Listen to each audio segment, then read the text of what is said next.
Jimmy Butler returned from his 7-game suspension to this Miami Heat organization, and he participated in a basketball game against the Denver Nuggets. I'm here to break down what that return looked like in its entirety, as well as what to expect going forward from Butler and this Miami Heat organization. We'll break down all of that on this episode of Heat Digest, so let's not waste any time.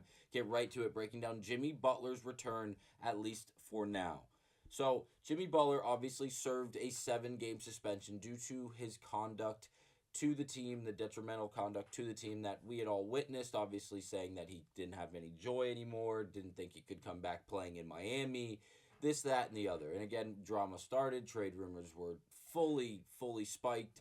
And again, things have just been a bit of chaos ever since that trade request, if you will. And now he's returned and is expected to go back to being a part of this Miami Heat team.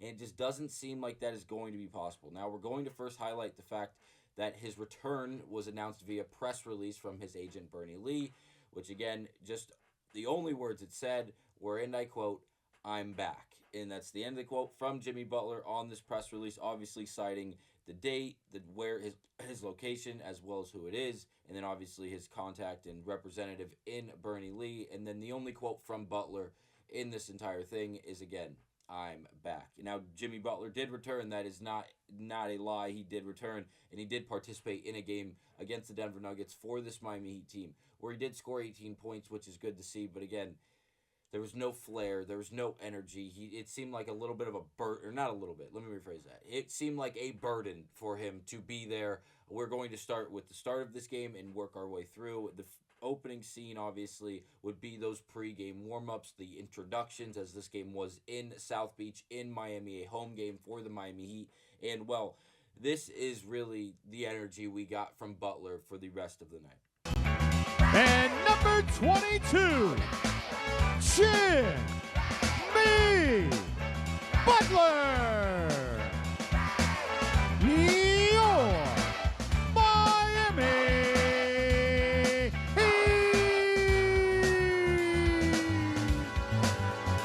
The head coach of the Miami. Now, Jimmy Butler did not seem too thrilled about that. A half-assed smile with Tyler at the very beginning, then Kevin Love jumping into him, trying to be who Kevin Love is, the guy who has been basically the doctor of this relationship through the last week or so on Instagram, via his Instagram post and Instagram stories that we broke down in the last Heat Digest video, as Kevin Love is basically Dr. Love right now, and he's doing his best chance to fix this relationship. But again, it doesn't seem like it's working all that well, and Butler evidently just seems flat out annoyed with not only the entire situation, but the fact that he's still in Miami, still a part of this Miami Heat team. Now, this obviously sucks, because if you don't want to be there, obviously the overall performance, the effort that you're going to give us is probably not going to be up to par. Now, I will say Jimmy Butler's actual statistical production from that game against the Denver Nuggets was not too bad. He did give us 18 points, like mentioned, 3 rebounds and 2 assists. Overall, yes, the numbers do look good, but again, not the greatest performance. The energy did not seem there. He did shoot 7 of 15 from the field. He did miss both of his 3-point shots, only getting to the line 4 times, or I should rephrase that. He only got to the line to shoot 4 free throws. Again, Jimmy Butler can get to the line 8 to 10 free throw attempts a game in his own sleep. But again, he only did turn the ball over once, which is good to see. Was active on the boards with 2 offensive rebounds and a true shot percentage of 53.7. And again, a plus-minus of -11, as we did get beat up by the Denver Nuggets, specifically in the fourth quarter. And in the first half, we went into halftime down 11, I believe. And then in the third quarter, we were actually competitive. It was a tie ball game in the sense of total points scored in that third quarter, which is rare to see from this Houston Rockets, from this Miami Heat team, because obviously we struggle so severely in the second half and specifically in that third quarter. So again, having Jimmy Butler back, obviously for the first time in 7 games, being put into the starting lineup and playing amongst these guys who obviously he's played with before, but again, not like he has this season. Up to this point in the season, things have not been pretty through the entirety of the organization, including Jimmy Butler specifically. And then obviously you take him out of that lineup for 7 games where there was a massive problem. He then returns despite there being a Band-Aid on a massive flesh wound, and it didn't work. It just simply did not work. Now, along with that, here's the final score, 133 to 113. Again, The first half was competitive. We did go into halftime down. Then a competitive second half did not matter because in the fourth quarter we were outscored.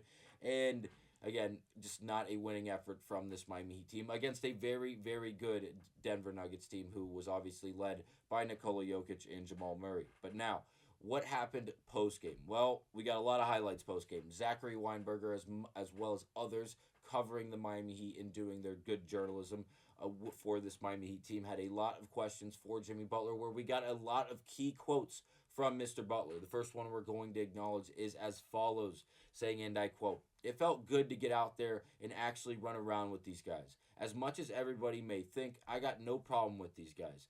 Some of them tapped in, some of y'all didn't. Don't think I didn't know that. My beef with them, or excuse me, my beef not with them, it will never be." Again, that is the quote from Jimmy Butler in response to how did it feel to get out there and play basketball again. It's been 7 games, obviously longer than that in the sense of how many days it's been since he's been able to lace his shoes up and play basketball. But now it's really just him trying to prove his worth. Hey, I am still a good basketball player. I'm not just this guy that's in a half-ass it through the regular season, and now that I don't want to be here, trade me. Someone come out and get me. He's going to have to prove his worth and prove his value to these teams that are going to have to move mountains in order to trade for someone in Jimmy Butler. But the quotes don't end there. Again, Jimmy Butler asked the question, can you continue to play in Miami? Is this something that can be fixed? Do you think that you could be open to doing something like that? And again, the question itself, is the situation fixable with Miami? The answer was no comment by Jimmy Butler. Again, he had a smile on his face when he said that. He was shaking his head when he said it. It's very passive aggressive in my opinion. It seems like he doesn't want to be there, but again, he's there just so he doesn't get fined. If you know who I'm referencing, Marshawn Lynch, back when the Seahawks were in the Super Bowl and he had to do media. Marshawn, how do you feel about the game? Marshawn, how's the brand? I'm only here so I won't be fined. And again, that's a big feeling of that's a really replica type of feeling of how it feels to watch Jimmy Butler just come through and do the motions for this Miami Heat organization. And it's unfortunate.